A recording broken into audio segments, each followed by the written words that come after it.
Nura M Inuwa ko Hamisu Breaker, wane ne a cikinsu ya fi iya waƙar soyayya?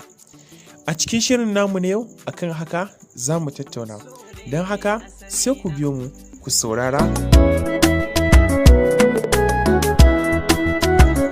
Idan yau ne farkon zuwanka cikin wannan shirin namu mai albarka, muna roƙonka da ka danna mana subscribe, sannan kuma ka danna ƙararrawar sanarwa domin ci gaba da kasancewa da mu a kodayaushe.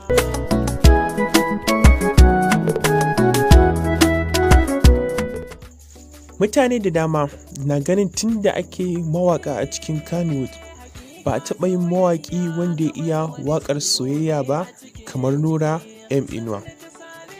Amma kuma a cikin 'yan kwanakin nan wayansu da dama kuma suna ganin kamar Hamisu Breaker a yanzu ya kusan danne dukkanin wayansu mawaƙa na arewacin Najeriya. A cikin 'yan kwanakin da suka gabata an ga shahararren mawaƙin nan Nura M Inuwa a shafinsa na sada zumunta na Instagram ya saki wayansu baituka kaɗan daga cikin sabon album ɗin shi na 2021, inda ya mutuƙar bawa duniya mamaki ta yadda mutane da dama suke rububin ko zumuɗin son siga lokacin da Nura M Inuwa zai saki wannan album ɗin.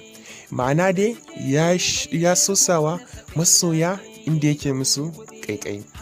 Hakan yana nunawa har yanzu Nura M Inuwa shine wanda ya fi iya waƙar soyayya a gurin wayansu. Amma shin ku menene ra'ayinku? Nura M Inuwa ne ko Hamisu Breaker? Don haka muna sauraron ku. Za ku iya yi mana comment da dukkan wani wanda kuke ganin shine gwaninka a ƙasan wannan bidiyon. Ma'ana ka rubuta sunan wanda kake ganin shine gwaninka a cikin a ƙasan wannan bidiyon.